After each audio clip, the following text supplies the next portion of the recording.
شاید اس batting order پہ پورا نہ اتر پائے Okay. کیونکہ ذرا اور اسٹیک ہولڈرز بھی ہوں گے، اس لیے نام چلے. میں سمجھتا ہوں یہ نام چل رہے ہیں. یہ گورنر یعنی آپ فیصل کریم گنڈی صاحب کی بات ہاں میں سمجھتا ہوں کہ اگر گورنر آج کی طرف اس چیلنج پہ پورے نہیں اتر سکیں گے. چیلنج کی بات نہیں ہوتی. پھر اس وقت تو گورنر ایک آئینی عہدہ ہے اور گورنر نے کوئی سیاسی معاملات نہیں دیکھنے. Right. لیکن جب آپ گورنر راج لگاتے ہیں تو آپ صوبے کی چیف ایگزیکٹو بھی ہوتے ہیں. صاحب کہہ رہے ہیں کہ فیصل کریم کنڈی صاحب کیپبل نہیں. پھر اس کے لیے شیرپاؤ گروپ ہے، مولانا فضل الرحمان صاحب کی جماعت ہے، ANP ہے، تو جس پہ سب سٹیک ہولڈر کا اعتماد ہو. کم از کم PTI تو مخالفت کرے گی. کنڈی صاحب پہ اعتماد نہیں ہے تو آپ لوگوں نے ایز کولیشن پارٹنر کیا پھر صرف اور صرف مقامت کے لیے لگایا؟ نو ناٹ ایٹ آل. ہم اس میں بھی پیپلز پارٹی کے کورٹ میں بال پھینکیں گے. پیپلز پارٹی اگر اس پہ ایگری کرے گی تب بھی ان کے گورنر کو ہٹایا جائے گا، ورنہ یہ ممکن نہیں ہے کہ پیپلز پارٹی ہماری ایلائی ہے، ہم ان سے کنفرنٹیشن مول لے کر پوری آپ نے ہوم ورک کیا اور آپ کہہ رہے ہیں 10% چانس ہے. حذیفہ صاحب میں آپ کی طرف واپس آتی ہوں. شفیع جان صاحب ابھی تو CM آئے ہیں، پہلے تندو تیز قسم کی اسپیچ دیا کرتے تھے، اب تو بڑے دھیمے مزاج کے ہو گئے. اب تو وہ کہہ رہے ہیں ہم نے کسی قسم کا متصادم کام نہیں کرنا، ہمیں تصادم نہیں چاہیے، ہم موقع نہیں دیں گے اس طرح کا کسی کو. لیکن لگتا ہے کہ موقع دینے کی ضرورت نہیں پڑے گی، سچویشن بڑی ٹینس ہوتی جا رہی ہے. کیا اس حوالے سے آپ کی اپنی انفارمیشن ہے کہ KPK میں کیا کک ہو رہا ہے، کیا پک رہا ہے؟ دیکھیں سب سے پہلے آپ کا شکریہ. دیکھیں وزیر اعلیٰ خیبر پختونخوا سہیل افریدی صاحب بڑے کلیئر ہیں، انہوں نے کیا کرنا ہے، کس طرح وہ سوچ رہے ہیں، ان کو اپنے جو آبجیکٹیوز ہیں وہ کیسے حاصل کرنے ہیں، تحریک کو کیسے آگے بڑھانا ہے، گورننس کو کیسے دیکھنا ہے، صوبے کے جو معاملات ہیں ان کو آگے کیسے بڑھانا ہے. وہ بڑے ان کے ذہن میں بڑی چیزیں ہیں اور بڑی کلیئر ہیں. جہاں تک حذیفہ صاحب کی بات ہے، انہوں نے وزیر اعظم صاحب کا ذکر کیا کہ وہ اس وقت ملک سے باہر ہیں. وہ ایسے بھی پاکستان میں کبھی کبھی ہوتے ہیں، اکثر وہ باہر ہی رہتے ہیں. اور جہاں تک یہ والی بات تو صحیح نہیں ہے آپ کی، پاکستان میں کافی ٹائم ہوتے ہیں. مجھے بات کرنے دیں گی تو بہتر ہوگا. نہیں میں بالکل بات کرنے دوں گی، لیکن جہاں تصحیح کی ضرورت ہوگی شفیع صاحب تو وہ میں انٹرپٹ کروں گی، وہ میرا حق ہے. آپ فرمائیے. وہ آپ کا نظریہ ہے، وہ یہ میری نظریہ ہے، وہ آپ کی بات ہے. میں فیکٹس کی بات کر رہی ہوں، نظریے کی بات نہیں کر رہی. شفیع صاحب یو کین کنٹینیو. کتنے دور کیے ہوں گے وزیر اعظم صاحب نے پچھلے 2 سالوں میں؟ آپ کو اندازہ ہے نا کہ مے کے بعد سچویشن کیا تھی شفیع صاحب؟ Let's not go there, let's talk about کہ ابھی KPK کے اندر کیا سچویشن ہے، اس طرح بھی جائیں گے. میں اسی پہ اسٹک رہوں گا کہ وہ کبھی کبھار پاکستان رہتے ہیں، میں اسی پہ اسٹک رہوں گا چاہے آپ کا جو بھی نظریہ ہو. آئی انڈرسٹینڈ، آپ اپنے پوائنٹ آف ویو کے ساتھ چلیے، آگے بڑھیے. جی ٹھیک. اور جہاں تک یہ کہتے ہیں کہ جی وزیر اعظم صاحب باہر ہیں، وہ آئیں گے ان سے مشاورت ہوگی، تو ان سے مشاورت کی کوئی ضرورت نہیں ہے. وہ بے اختیار آدمی ہے، بے اختیار وزیر اعظم ہے، ان کا کوئی رول نہیں ہے، نہ اسے کوئی پوچھا جا سکتا ہے. وہ 17 سیٹوں پہ آئی ہوئی وزیر اعظم ہے. یہ فرما بردار بچے ہیں، ان کو اوپر سے جو حکم آئے گا اسی کے مطابق ہی ریئیکٹ کریں گے. جیسے 26ویں اور 27ویں ترمیم میں ان کے پاس ایک ڈرافٹ آیا، انہوں نے من اس کو تسلیم کیا. جس طرح استثناء دینا تھا صدر پاکستان کو، انہوں نے دیا. اور جب تک یہ کہتے ہیں کہ جی وہ بڑی کہہ رہے ہیں کہ جی وزیر اعظم صاحب نے استثناء نہیں لیا، تو وزیر اعظم صاحب کے اختیار میں نہیں تھا، ورنہ وہ بھی لے لیتے. تو اگر انہوں نے کوئی گورنر راج کا پلان بھی کیا ہے یا گورنر راج لگانا بھی چاہتے ہیں تو یہ وزیر اعظم سے کوئی مشاورت نہیں ہوگی، یہ فیصلہ اوپر سے آئے گا اور یہ امپلیمنٹ کریں گے اس کو. اور جہاں تک گورنر راج کی باتیں ہو رہی ہیں آج شام سے، تو تحریک انصاف کو ان دھمکیوں سے نہیں ڈرایا جا سکتا، خیبر پختونخوا کی حکومت کو ان دھمکیوں سے نہیں ڈرایا جا سکتا. اور جہاں تک وزیر اعلیٰ صاحب کی بات ہے تو وہ بڑی کلیئر ہیں، انہوں نے ساری چیزوں کو وہ دیکھ رہے ہیں. اور جہاں تک کہہ رہے ہیں کہ جی ہم موقع نہیں دیں گے، تو 9 مئی میں تو ہم نے نہیں کیا تھا، 9 مئی کو بھی موقع ہم نے نہیں دیا تھا. ہاں ہمارے قائد کو جس طرح انہوں نے اٹھایا تھا ہائی کورٹ سے، تو وہ تو پاکستان کی عام عوام میں غم و غصہ تھا، اور جو 9 مئی کو ہمارے خلاف استعمال کیا گیا، بالکل ہم ایسا کوئی موقع دوبارہ نہیں دیں گے. ویسے شفیع جان صاحب آپ کے خلاف 9 مئی والا موقف جو ہے نا وہ کبھی بھی استعمال نہ کیا جا سکتا. اگر عمران خان صاحب ایک سٹیٹمنٹ دے دیتے کہ میں اس کو رد کرتا ہوں، یہ غلط ہوا ہے، میری طرف سے اس کو کمپلیٹ کنڈیم کیا جائے، جو انوالوڈ ہے اس کو پکڑا جائے، تو وہ PTI کے ساتھ پھر نہ اٹیچ ہوتا. لیکن اب تو وہ ہو گیا ہے کیونکہ انہوں نے رد نہیں کیا.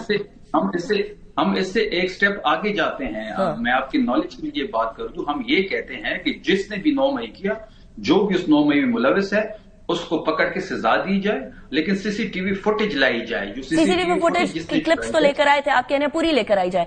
آپ اس سٹیپ سے آگے جاتے ہیں، لیکن عمران خان صاحب کی سٹیٹمنٹ واز امپورٹنٹ. شفیع جان صاحب ہم سب کو پتا ہے، آپ کو بھی پتا ہے کہ PTI عمران خان ہے، اور آپ لوگ بھی اسی بات کا انتظار کر رہے ہیں، آپ کسی بھی اس بات کا انتظار کر رہے ہیں کہ عمران خان صاحب کی بات کو کوٹ کر لوں، اگر آپ مجھے تھوڑا سا موقع دے دیں. جی آپ کو ہی موقع دیا ہوا ہے کافی دیر سے. جی فرمائیے. لیکن عمران خان صاحب کی ورڈنگ ہے کہ جس نے CCTV فوٹیج چرائی 9 مئی اس نے کیا. تو ہم تو چاہتے ہیں, عمران خان صاحب چاہتے ہیں کہ سی سی ٹی وی فوٹیج لائی جائے, سی سی ٹی وی فوٹیج میں دکھایا جائے جو اس میں ملوث ہے اس کو سزا دی جائے. اس طرح نہ ہو کہ جو بندہ تحریک انصاف کو چھوڑے, پریس کانفرنس کرے, ویڈیو کرے, وہ صاف و شفاف ہو جاتا ہے. جو عمران خان صاحب کے ساتھ کھڑا ہو, جو اس کے بیانیے کے ساتھ کھڑا ہو, جو تحریک انصاف کے ساتھ کھڑا ہو, وہ 9 مئی میں ملوث پایا جاتا ہے. اب 9 مئی کے 9 مئی تو سب جوڈس میٹر ہو گیا نا شفیع صاحب. اب وہ والے معاملے سے وہ کیا کہتے ہیں, پلوں کے نیچے سے پانی گزر گیا. اب معاملہ یہ ہے کہ آپ نے کے پی کے کیسا سنبھالنا. 9 مئی والا معاملہ آگے نکل گیا. اب وہ کہہ رہے ہیں کہ ہم لوگ جو ہیں, ہم لوگ تو پہلے بھی ملوث نہیں تھے کسی بھی چیز میں, آپ لوگ ہمیں انوالو کرنا چاہتے ہیں تو we are not going to let that happen. Pakistan Tehreek Insaf کے لیے آلریڈی صرف کے پی کے رہ گیا. وہاں باجوڑ کے اندر وہ لوگ ہار گئے, اس ٹائم پر ہری پور میں ہار گئے, ڈسپائٹ دا فیکٹ کہ وہ مانتے نہیں ہیں اس ریزلٹ کو. لیکن آپ لوگ کیا چاہ رہے ہیں؟ کیا جماعت کو ختم کرنا چاہ رہے ہیں کے پی کے میں؟ کیوں ملاقات نہیں کرا دیتے آپ ان کے بانی سے؟ ان کی 8 دفعہ ایک وزیر اعلیٰ جا کر خوار ہو کسی جیل کے سامنے, یہ اچھا لگتا ہے؟ جی بہت شکریہ انیکا. اگر آپ اجازت دیں اور آپ کا پروگرام متعامل ہے, یعنی ٹائم ہے پڑا, تو جو انہیں باتیں کی ہیں میں چند سیکنڈ میں ان کو ریسپونڈ کر دوں. ایک تو 9 مئی کے حوالے سے چونکہ بڑا اہم معاملہ ہے, ظاہر ریاست کا موقع دینے کے لیے میں ہی موجود ہوں, اس لیے میں اس کو انٹینڈ نہیں جانے دوں گا. ریاست کو زیفا صاحب ذرا ڈیفائن کر دیں. جی, ریاست جو ہے ہر وہ شخص جو حکومت میں ہے اور پاکستان کا وہ حلف اٹھاتا ہے, وہ ریاست ہے, میں سمجھتا ہوں. تو اس طرح تو پی ٹی آئی کے سارے یہ بھی دیکھیں, یہ ریاست پہ حملہ آور ہوتے ہیں حلف اٹھا کر, حلف کی وائلیشن بھی تو لوگ کرتے ہیں. لیکن حلف تو انہوں نے نہیں, میں نے وائلیشن تو کرتے ہیں نا, تو ظاہر ہے چلیں وہ ریاست, وہ بھی اپنے آپ کو ریاست کے, میں اس میں کوئی ان کو سے دور نہیں کر رہا. اچھی بات ہے کہ اگر ان میں اتنی محبت آ گئی ہے کہ اپنے آپ کو ریاست سمجھنا شروع ہو گئے ہیں, تو اچھی بات ہے, میں تو اس کو خوشائند سمجھتا ہوں. پہلی بات تو یہ ہے کہ 9 مئی کے حوالے سے یہ بالکل غلط نیریٹو دیتے ہیں کہ جی فوٹیجز سامنے لے کر آئیں. دیکھیں, پہلی بات تو یہ ہے کہ ان کی صف اول کی لیڈرشپ کور کمانڈر ہاؤس کے باہر موجود تھی, یہ کہتے ہیں ہمارے بندے نہیں ہیں. ان کی صف اول کی لیڈرشپ یہاں جی ایچ کیو کے باہر موجود تھی, کہتے ہیں ہمارے بندے نہیں ہیں. صف اول کی لیڈرشپ آپ کی چینل نے فوٹیجز چلائی ہیں, میاں والی کی اے بیس پہ ہم لے کر رہی تھی. اب ان کی بات کا جواب دے دیتا ہوں کہ لوگوں کو معافی کیوں دی گئی. دیکھیں, اگر کوئی بندہ منصوبہ بندی کا حصہ نہیں تھا اور احتجاج کی رو میں وہاں چلا گیا اور اس کو اس بات کا احساس ہوا, اس نے معافی مانگ لی, تو ریاست نے بڑا دل کیا. نہیں, لیکن اگر کسی نے حملہ کر دیا ہے اور معافی مانگ لی ہے, ایسا کوئی بندہ نہیں. یہ جن لوگوں کو بھی ریاست نے معافی دی ہے وہ لوگ ہیں جو منصوبہ سازی کا حصہ نہیں تھے. ایون کہ بانی تحریک انصاف کے لیے ریاست بڑا دل کرنے کو تیار تھی. بانی تحریک انصاف نے تو ایک دفعہ بھی یہ نہیں کہا کہ غلط واقعہ ہوا ہے یا لوگوں نے غلط ایجیٹیشن کی ہے, آپ لوگوں کو سزائیں دیں.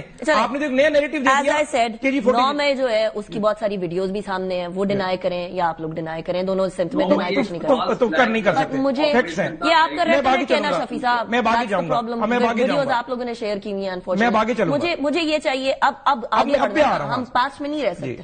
اور شہباز صاحب کا انہوں نے کہا پوری دنیا مانتی ہے, آپ کو بھی اس دشت کی خاک چھانتے ہوئے عرصہ ہو گیا, جتنی شہباز صاحب نے فورن ٹرپس کے ذریعے پاکستان کی فورن پالیسی کو مضبوط کی ہے, شاید میں یہاں کسی تعریف کی طرف نہیں جا رہی, مجھے صرف جواب چاہیے اس بات کا کہ ایک جماعت ہے, ایک بڑی جماعت. اب بات یہ کہ ان کی ملاقات کیوں نہیں ہو رہی. ایک تو بات یہ کہ بانی تحریک انصاف کی ملاقات ان کا کوئی آئینی اور قانونی حق نہیں ہے. یہ میں ایک نئی بات کر رہا ہوں نا, کیوں آئینی اور قانونی حق؟ اب میں اس کو اسٹیبلش کروں گا اپنی اس بات کو. پہلی بات تو یہ کہ سزا یافتہ مجرم جو ہوتا ہے, جیل میں جو قید ہوتا ہے, اس کے فنڈامنٹل رائٹ اور ایک آزاد شہری کے زمین اسمان کا فرق ہے. ایون کہ اگر آپ ملزم ہوں تب بھی آپ کے فنڈامنٹل رائٹ وہی ہوتے ہیں جو ایک آزاد بندے کے ہوں.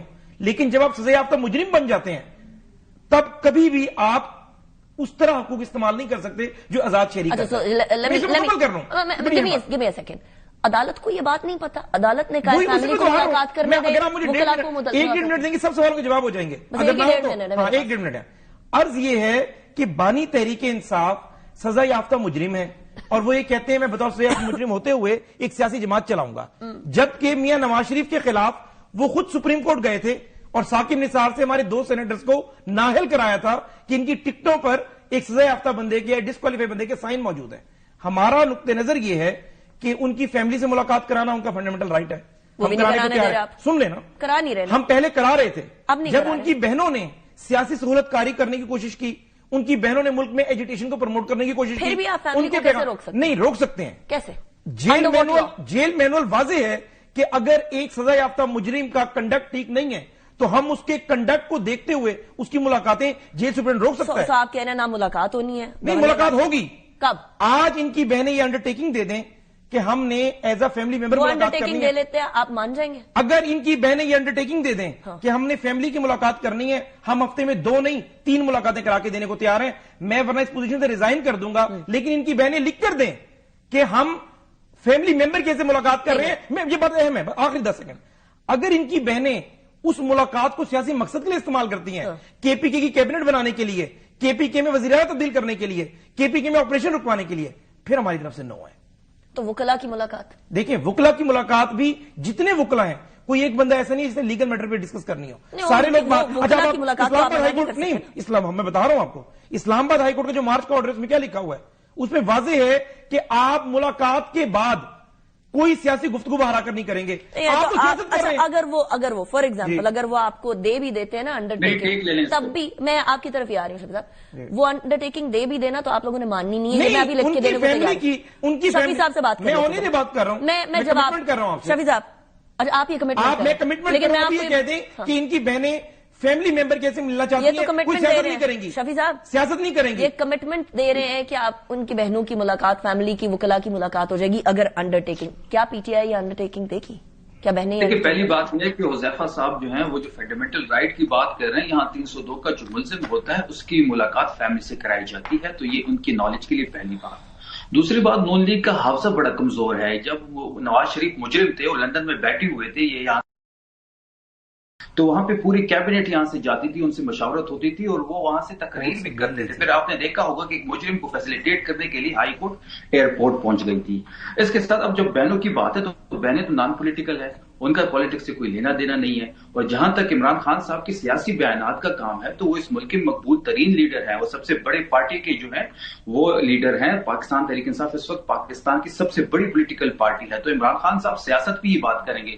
عمران خان صاحب بڈی کے ریٹ پہ, گوہاٹی چپل کے ریٹ پہ بات نہیں کریں گے. ہم میک شور. شفیع جان صاحب کا کنیکشن لوز ہو گیا, لیکن خیر بہنیں جو ہیں وہ پالیٹکس کے اندر پورا کردار ادا کر رہی تھی. Thank you very much Shafi Jan, thank you very much Huzaifa صاحب for joining me in the program. Ali Amin Gandapur صاحب جو ہے وہ سیاست کی بھینٹ ضرور چڑھے تھے, دھڑے بازی بھی تھی, وی آل نو دیٹ. بریک کی طرف جائیں گے, بریک کے بعد واپس آتے ہیں. گورنر راج کی جو بات چل رہی ہے اس کے اندر 2 فوجیوں کا نام بھی آ رہا ہے, اور باقی سیاست کے حوالے سے بات بھی ہو رہی ہے. سیاستدانوں کی قانونی زاویہ کیا ہے, اور دوسری طرف ڈیفینس والا زاویہ کیا ہے, وہ بھی جانیں گے بریک کے بعد. Welcome back after break. Break پہ جانے سے پہلے ہم بات کر رہے تھے سیاسی تناظر میں, لیکن قانونی طریقہ کیا نکل سکتا ہے جب ایمرجنسی نہ ہو ایک صوبے میں, تو کیسے گورنر راج لگایا جا سکتا ہے. جو باز گشت چلنے لگی ہے اس کے اندر 2 نام سابق فوجیوں کے بھی ہیں. تو دس از آلسو ویری انٹرسٹنگ کہ سیاسی قیادت پرائیورٹی ہے, لیکن اگر ان تک معاملہ نہیں چلتا تو پھر جنرل غیور اور جنرل خالد ربانی کا نام سامنے آ رہا ہے. سو دس از آلسو ویری انٹرسٹنگ. میرے ساتھ جو مہمانان موجود ہیں میں ان کا تعارف کرواؤں گی. حافظ احسان کھوکر صاحب موجود ہیں, ماہر قانون ہے. Thank you very much Hafiz صاحب for joining me in the programme.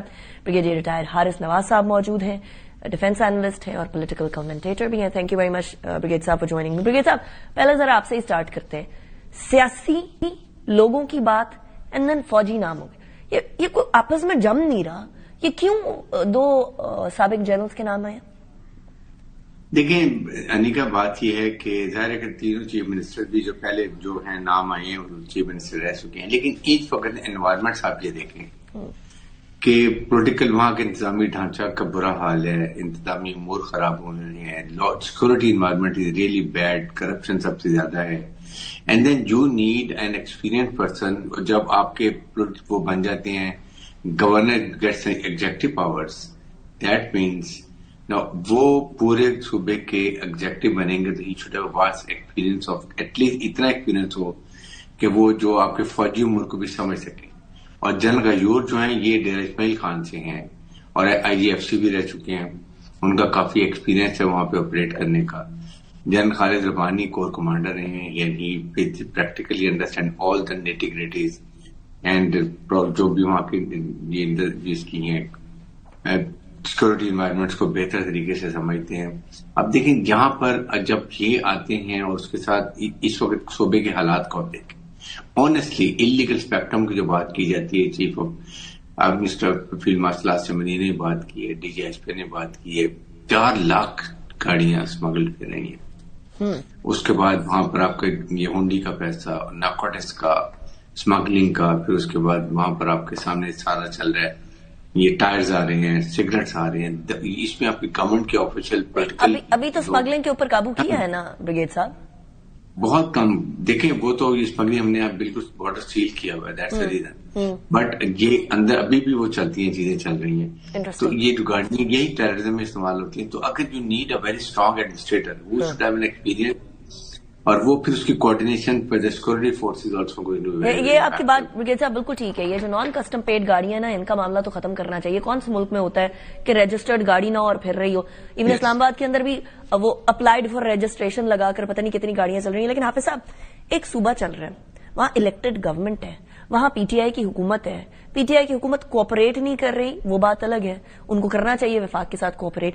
لیکن کیا اس کا مطلب یہ ہے کہ گورنر راج لگا دیا جائے، قانونی جواز؟ بسم اللہ الرحمن الرحیم. انیکا، ایک تو یہ ہے کہ جب 18ویں ترمیم آئی تو اس کے اندر بہت ساری جو پاس تھی وہ کانسٹیٹیوشنلی آپ نے پروونسز کو دی، لیکن اس کے باوجود جو تھا وہ آپ نے 18th امینڈمنٹ کے اندر سرٹن کانسٹیٹیوشنل سیکشنز کو انٹیکٹ کیا یا انہیں اسٹریم لائن کیا. اب یہ ہے کہ پاکستان کی وفاقی حکومت جو ہے اس کا جو پروونس سے تعلق ہے وہ ایک آرٹیکل 90 کے نیچے بنتا ہے، ایک آرٹیکل 105 جہاں وہ گورنر لگاتے ہیں، 90 آپ کی ایگزیکٹو اتھارٹی ہے، اور 141 سے لے کے 149 تک جو ہے وہ آپ کا ریلیشن ہے with the provinces federal government کا، کہ جتنے بھی لاز ہیں یا جتنی بھی ڈائریکشنز ہیں وہ صوبائی حکومت جو ہے وہ کانسٹیٹیوشنلی باؤنڈ ہے کہ وہ فیڈرل گورنمنٹ کی انسٹرکشنز کو فالو کرے. وہ آرٹیکل 148 جو ہے وہ بڑا واضح ہے اور 149 اس کا ڈیفائنس ہے.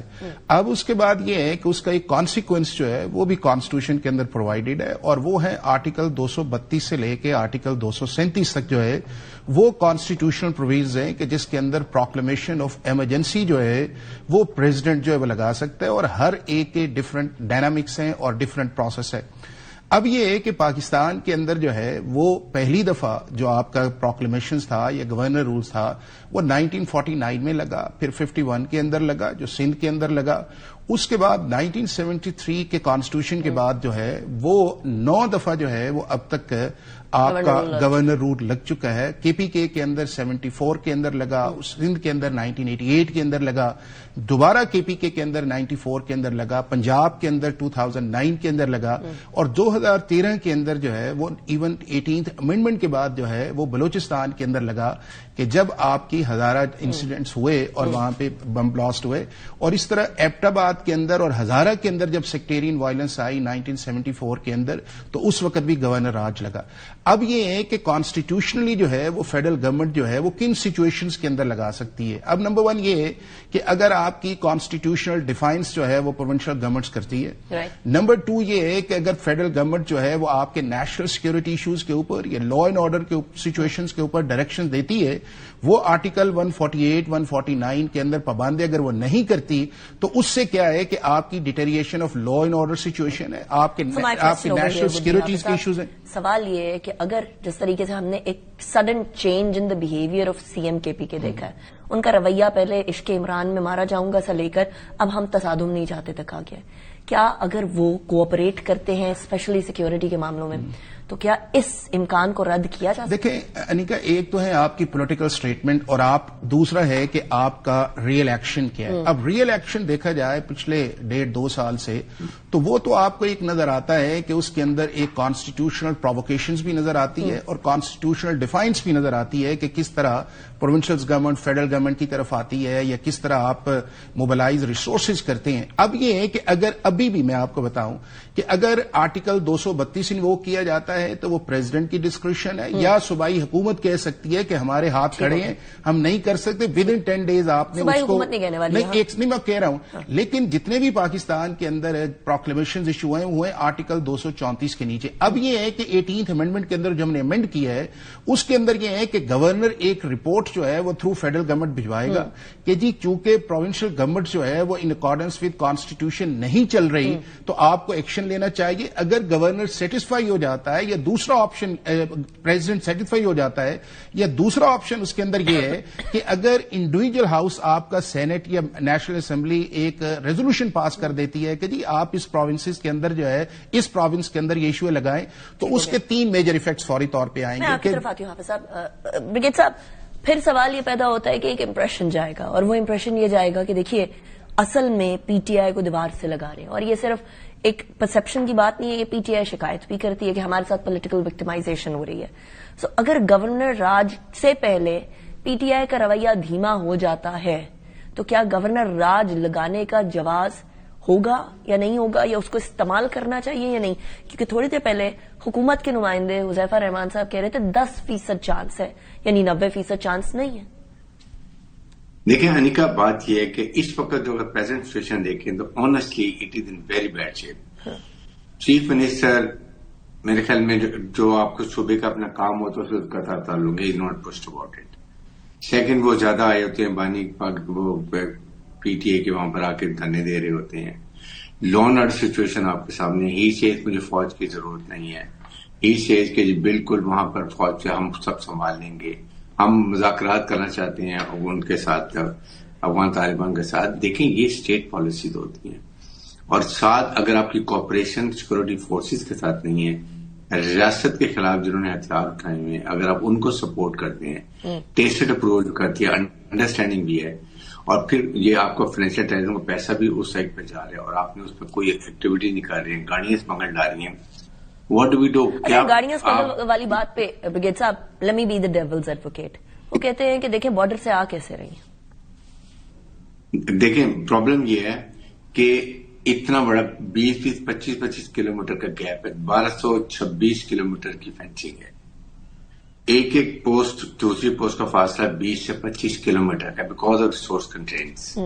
اب وہاں سے اگر کوئی چیز نکلتی ہے، یا تو آپ کریں 2-3 کلومیٹر کے بعد آپ ساری پوسٹیں بنائیں، قلعے بنائیں، ڈرون سے مانیٹرنگ کریں، nothing will happen. What is the responsibility of the provincial government? آپ ہر بار سیکورٹی فورس میں نہیں ڈال سکتے. پیچھے کس کی کا حکومت؟ سول گورنمنٹ ہے. What are they doing? They are not doing their own duty. اور اس کے ساتھ یہ دیکھیں جب یہ چیزیں اسٹیٹ ہوتی جاتی ہے اور آپ ریاست is responsible for the security and life of the people of the province and the people of the Pakistan. There is no doubt about it. And territorial boundaries کے لیے، اور یہ ریاست فیصلہ کرتی ہے. جب ریاست فیصلہ کرتی ہے آپ اس کو کنفرنٹ کرتے ہیں، you don't agree with it, اور آپ جا کے کہتے ہیں نہیں جی وہاں ہم سپورٹ نہیں کریں گے. ابھی بھی آپ دیکھیں جہاں آپریشن ہوتی ہیں اس کے بعد it is responsibility of the civil administration جا کے اس کو ٹیک اوور کریں تاکہ وہ سیکورٹی فورسز آگے اپنا کام شروع کریں. آپ ویکیوم ہوتا ہے، کوئی نہیں جاتا، اگین دی کام اوور. سو اور آپ قربانیاں بھی دے رہے ہیں، آپ شہادتیں بھی دے رہے ہیں، آپ آپریشن بھی کر رہے ہیں، بٹ جب تک آپ پورا انلیگل اسپیکٹرم ختم نہیں کریں گے پیچھے سے آتے جائیں گے، آپ مارتے جائیں گے. دیر از نو اینڈ ٹو اٹ. اس لیے ہم یہ کہتے ہیں کہ یہ آپ سوچیں گے ہاں اگر رویہ چینج ہوتا ہے اور فزیکل مینیفیسٹیشن ہوتی ہے، فیڈرل گورنمنٹ سوچتی ہے، then they can consider it. But for the timing things are not good.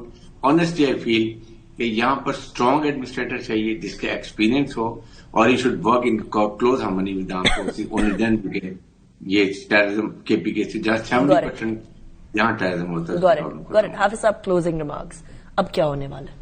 دیکھیں انیکا، ایک تو یہ ہے کہ جس طرح میں نے کہا کہ پریزیڈنٹ کی کمپیٹنسی ہے، وہ 60 ڈیز کا پروکلیمیشن کر سکتا ہے. آپ نے پھر اس کو جوائنٹ سیشن کے اندر لے کے جانا ہے، اور جوائنٹ سیشن جو ہے وہ 2 دفعہ اسے 60 ڈیز کے لیے کر سکتا ہے، اور 180 ڈیز کے لیے جو ہے میکسیمم پیریڈ ہے کہ جس کے اندر آپ گورنر رولز جو ہے اس کو کنٹینیو کر سکتے ہیں. اور بنیادی طور پہ یہ ہے کہ اس ٹائم کے اندر جو آپ کی ایک گورننس میس ہے، یا آپ کی لا اینڈ آرڈر کی ایک میس ہے، یا آپ کا جو اس وقت ہماری لا انفورسمنٹ ایجنسیز جو فیڈرل لیول کی ہیں، اس کو جس لیول کا کوآپریشن چاہیے آپ کی پروونشل لا انفورسمنٹ ایجنسی سے، یا ایک پروونشل گورنمنٹ کی جو اونرشپ چاہیے، یا اس کو ان پیرامیٹرز کے اندر چاہیے، وہ میرا خیال ہے کہ وہ چیزیں ریکوائرڈ ہیں کہ جس کے اوپر جانا چاہیے. دوسرا اس چیز کے اندر یہ ہے کہ یہ سارا ایک کانسٹیٹیوشنل میکنزم ہے. آج تک کسی گورنر رول کو پاکستان کی کسی عدالت نے نہ اسٹرائک ڈاؤن کیا ہے، بلکہ یہ ہے کہ اسی کانسٹیٹیوشن کے اندر آرٹیکل 236 کے اندر آپ اسے چیلنج نہیں کر سکتے، کیونکہ ایک اسٹاپ کے ارینجمنٹس کے اندر آتا ہے. اگر کانسٹیٹیوشن کے حساب سے گورنر رول آتا ہے تو it will stay. Thank you very much Hafiz صاحب for joining me the program. Thank you very much for getting the program. Break کی طرف جاتے ہیں. بریک کے بعد بات کریں گے کچھ اکانومی کے حوالے سے. See you after the break.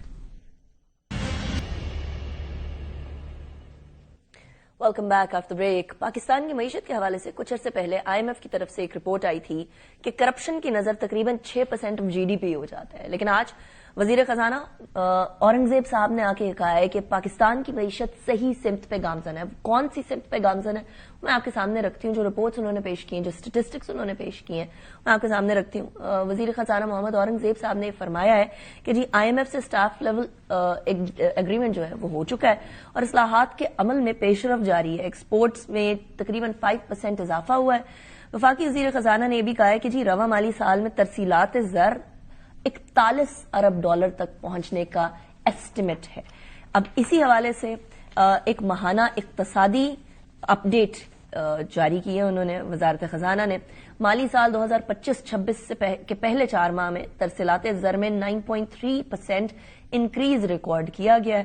جولائی سے لے کر اکتوبر تک ترسیلات زر کا حجم جو ہے وہ 11 ارب 85 کروڑ ڈالر رہا ہے. اس دوران درآمدات 9.6% اضافے سے تقریباً 20.4 ارب ڈالر تک پہنچ چکی ہیں. جولائی سے لے کر اکتوبر تک کرنٹ اکاؤنٹ ڈیفیسٹ جو ہے وہ 73 کروڑ سے تجاوز کر گیا ہے. اچھا, براہ راست بیرونی سرمایہ کاری 26% یعنی فورن ڈائریکٹ انویسٹمنٹ میں 26% کمی سے 74 کروڑ 77 لاکھ ڈالر رہی ہے. ڈالر گزشتہ سال کے مقابلے میں 2 روپے 60 پیسے مہنگا ہوا ہے. 27 نومبر کو ڈالر ریٹ 280 روپے 60 پیسے ریکارڈ کیا گیا تھا, جبکہ گزشتہ سال اسی مدت میں ڈالر ریٹ 278 روپے پر موجود تھا. ذرائع کے مطابق گردشی قرضہ جو ہے سرکولر ڈیٹ 1615 یعنی 1615 ارب سے بڑھ کر دوبارہ 2350 ارب تک پہنچ چکا ہے, پہنچنے کا خدشہ ہے. دس از دا ایکسپیکٹیشن. پاور سیکٹر گردشی قرضہ 735 ارب روپیز تک مزید بڑھنے کا خدشہ پیدا ہو گیا. FBR کو جولائی سے لے کر نومبر تک 5143 ارب ڈالر کے ٹارگٹ میں 412 ارب سے شارٹ فال کا سامنا ہے. ٹیکس کا جو ہمارا ہدف ہے وہ پورا نہیں ہو رہا.